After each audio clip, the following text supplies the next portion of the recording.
What is going on, Trash Talkers? We're back with another episode for you. In today's video, we're going to be talking about the top storylines coming from the AFC East as we enter training camp. All that and much more coming your way right now!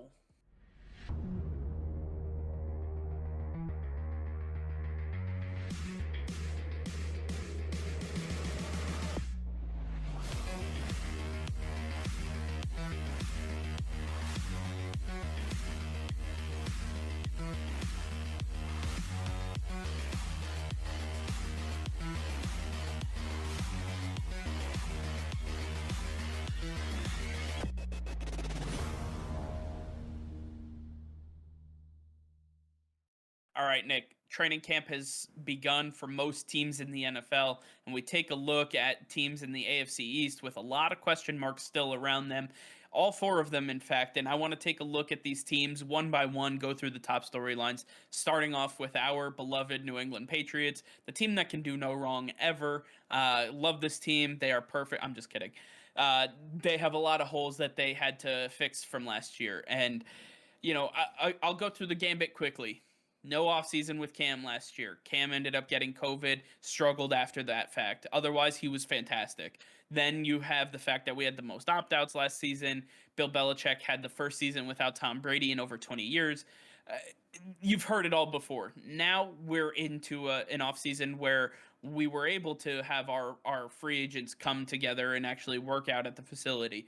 Bill Belichick was able to meet with the players, and Josh McDaniels was able to go over the playbook with Cam Newton, develop plays, work with each other. So all of that happened. Now the Patriots have a big question mark. Cam Newton or Mac Jones? And I think that at the end of the day, this is a big question that is going to be answered throughout camp, and something we're going to be privy to. We're going to see pretty easily whether Mac Jones is ready for the NFL spotlight or if Cam Newton still retains the title as the starting quarterback for the New England Patriots. Cam Newton versus Mac Jones is really going to be a fun one to watch for the entire league this training camp, because Mac Jones in OTAs earlier this year looked phenomenal, and so did Cam Newton. So to see these guys really compete for the starting job is going to be fun, because they're both bringing their A game. They're really going to bring it all, and that's what you want as a fan, as a player, as a teammate. That's what you want to see from the leaders of the team. And you're going to get the best player at the end of it all. You're going to have the best starting quarterback, and they're going to be better for it. They're pushing each other to be at their best constantly, and they're only going to grow from here. But at the end of the day, to me, Cam Newton, with his experience, with his MVP, with all the accolades he has racked up in his career, and the leadership abilities he has shown last year and continues to show this year, I just think there's no way that Bill Belichick's going to move on from a guy like Cam Newton, who has stuck with this team through thick and thin, been through a lot, and he is still willing to be the guy for the Patriots for now. He knows his role, and he's willing to accept it. And Cam Newton, if he looks good, if he's doing everything that he's asked of, then there's no reason he shouldn't be the guy. But Mac Jones can really do a lot to hinder that. He's been a real star for the Patriots so far this offseason, and he's starting to work well with the wide receivers and the tight ends that the Patriots brought in this offseason. He's going to make it tough on Cam, but Cam does have the edge, and I believe that he'll keep this edge through training camp. I think the biggest issue comes to the fact that Mac Jones is still a rookie quarterback, and knowing who Bill Belichick is and knowing how he operates, it would be very unlikely to see a rookie quarterback taking the reins unless he were to absolutely just demolish Cam Newton in competition. I mean, he would actually have to make him look silly in training camp and the team to be like, we can't go to Cam at this point. For Bill Belichick to say, you know what, you're right, we have to start the rookie because he's just that good. I don't think we're at that point. I don't foresee that being a thing. I think Cam Newton's going to keep this a close competition. He says this is the healthiest he's ever been since that Super Bowl that he was in with the Panthers, and I have to take his word for it. If he's saying that he hasn't felt this good, especially in his shoulder, since that point in time, I'm going to take his word for it. So I think it's going to be a fun QB competition to watch for sure. All right, moving on from the Patriots to the Jets, we have a team that's constantly in flux with their quarterback situation now, with a new head coach, a new quarterback, well, sort of a new quarterback. We're recording this on Monday, and as of now, Zach Wilson still remains unsigned with the New York Jets because Joe Douglas hasn't figured out how to spend money, and even with a draft pick that he selected. So Zach Wilson is currently in California training with his coach, his QB coach, his personal QB coach, uh, and not near New York where the Jets will be holding training camp. So the question is gonna be Zach Wilson, is he ready to lead the Jets as their opening day starter? He may not even be there for training camp at this point. So where where do the Jets go with Zach Wilson? Is he ready to lead this team? Yeah, I honestly think that Zach Wilson has all the characteristics that you look for in a franchise quarterback, and that's why he was taken number two ahead of Justin Fields and Trey Lance, Mac Jones. There is a lot to like about Zach Wilson, and the Jets have done a pretty solid job this offseason of improving this offensive line. With Elijah Vera Tucker in the draft and Morgan Moses later this offseason, those are some nice additions that are going to really bolster this offensive line. And it's going to give Zach Wilson the time he needs as a rookie quarterback to go through his reads, learn the defense of NFL teams. He's also got to get the chemistry with his tight ends and his wide receivers up to snuff as well. So having a solid offensive line there for him is really going to go a long way. Having the weapons they brought in is going to go a long way. The Jets have supplied all the tools for Zach Wilson to be a very successful quarterback. And I think Zach Wilson proved a lot at BYU. Coming from a small school that doesn't get a lot of recognition, he was able to work through that and prove to the rest of the nation that he is the real deal. He is a guy that has a lot to offer, and he will continue that success in New York. I think it might take some time. It may take a little bit longer than training camp once he is signed, but I do believe that Zach Wilson will be ready to take over as the starting quarterback for the Jets and lead this team. Uh, that would take him going to training camp and being under contract. So as of this point, that has remained to be seen. But I think he has the skills to get it done. Can they figure out this contract situation? Can Joe Douglas figure out where his wallet is because it's buried so tightly into his pocket that he can't spend any money ever? Oh, he pains me. He pains me to watch. Either way, Zach Wilson, I think he'll be able to lead the Jets. I don't see them being much better than they were last year, but it's going to be a rough start for them. The schedule that they have is going to be pretty tough, and having a rookie quarterback and a rookie head coach trying to figure it out on the fly is going to be even more difficult. Moving forward, we have the Miami Dolphins, and once again, we're looking at the quarterback situation. Tua Tagovailoa, one of those guys that was supposed to be the guy that takes over this franchise by the reins and really just keeps the ball running in Miami.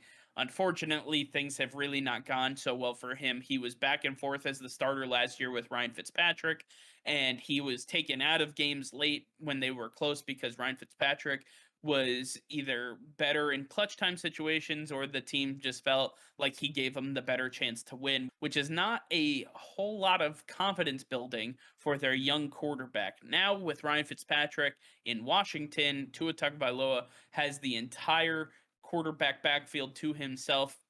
He really has no real competition. So, taking a look at everything, can he shine in year two, not having to look over his shoulder and seeing that big bearded man standing right in his shadow trying to take the reins away from him?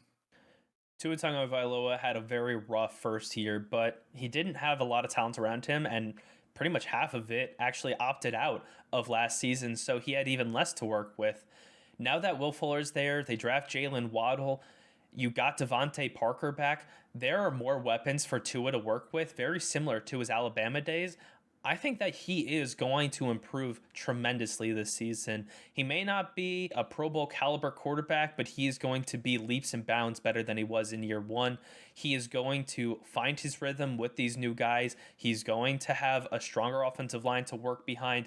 And having the experience from last season going through all those highs and lows, that's going to help him out going to year two because he knows how he needs to handle himself when he's going through a bad spot, when he's having a bad game. He knows what it feels like. He knows exactly what he needs to do to get out of those ruts. And he knows how to handle himself when he's at the highest of highs. When he's playing at his best, he knows what that takes to to be in that situation, how to handle himself in that situation, and how to stay at that level too.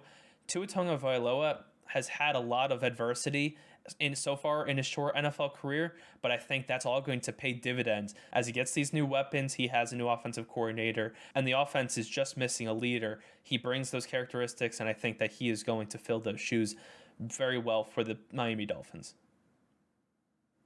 Tua, listen, I liked him in college.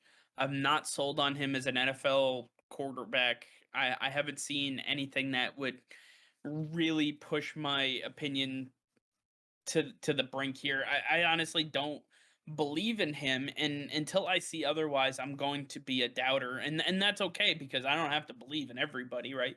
I hope this man has success, but I just I just do not see what other people see in his talent. I think that he can throw a football really well, but he's not as mobile as some other people. He's not as strong armed as other people, and I don't think he makes the best decisions with the football. Uh, The Miami Dolphins have put him in a really interesting situation. They have surrounded him with as much talent as they possibly could have. And they're saying, if you can't make this work, then we got to look for your replacement quickly because they're in a pretty much a win now situation with the defense that they built, with the coaching staff that they have now. If they can't get Tua Tagovailoa to work or get Deshaun Watson in a trade, then this team's not going to be able to win, especially being in a division where Josh Allen and the Buffalo Bills have really taken the reins. And then the New England Patriots retooled so well this offseason, they're going to be in the mix as well. So the Miami Dolphins have a lot here that they have riding on this season. Tua Tagovailoa has a lot of pressure on him. I'm not sure that he's going to be able to get it done. Either way, I'm excited to watch it unfold in training camp and really see how he can take command of this offense. I want to see him prove me wrong. All right, and then finally we have the Buffalo Bills, the team that won the division last year. The Buffalo Bills had to switch out a couple of pieces offensively, defensively. They had some issues they had to work out this offseason, and honestly, I don't think that they did, but we'll get into it. The question remains, did the Bills do enough through free agency, through the draft, to not only compete with, but to defeat the Kansas City Chiefs and hopefully get to a Super Bowl? Well, they didn't improve the offensive line and they didn't improve their running backs. Their wide receivers stayed pretty much the same. So, no, they didn't do enough to get past the Kansas City Chiefs. Their defense pretty much stayed the same. You added Greg Rousseau in the draft, but you're adding a defensive tackle to an already deep defensive line group. It's not improving this team much, if at all. It really comes down to, can this offensive line perform any better throughout training camp leading up to the season? Can the running backs prove to be better than they did in the first few years of their careers? Can the wide receivers be better? Can Emmanuel Sanders be any better than John Brown was for the Buffalo Bills? A lot of these questions need to be answered in training camp, and honestly, I just don't see it working out for them. I don't think that they have done enough to get past the Kansas City Chiefs to say that they are the number one team in the AFC and they are the team to beat. I know we both disagree vehemently about the points I'm about to make, but the fact remains that I think the Buffalo Bills actually got worse because they didn't address the points that you talked about. And in fact, I believe that getting Emmanuel Sanders to replace John Brown is not the move. I think that they need a speedster to offset Stefan Diggs. I think they need a guy that's going to stretch the defense while Stefan Diggs can work the underneath stuff. Emmanuel Sanders isn't that guy. You're not that guy, pal. You're not that guy. Now, on the defensive side of the ball, you can talk as much crap as you want about Josh Norman, but he was a decent number two. He offset Tre'Davious White really well. And now you're going to tell me that Levi Wallace and Taron Johnson are going to be your number twos and threes?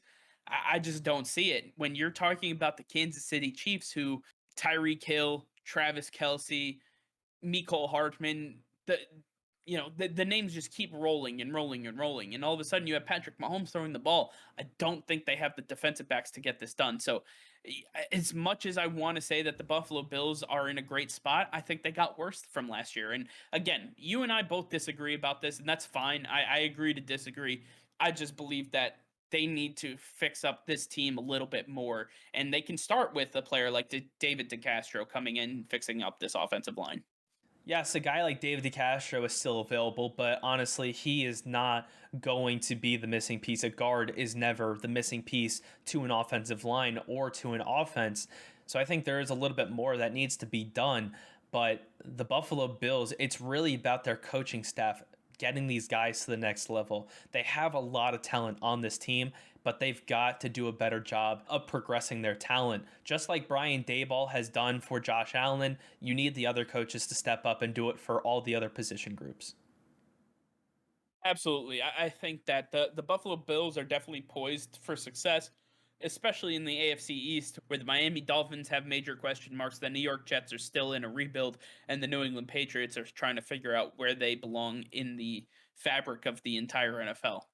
But I believe that the Buffalo Bills, they're going to have to really work hard and really show us that the players that they have in house are going to be the players that are the ones that can challenge a team like the Kansas City Chiefs or the Baltimore Ravens or any of these teams that are very pass heavy, that they can focus on that side of the defensive side and really lock them down, or offensively that they can score with the best of them.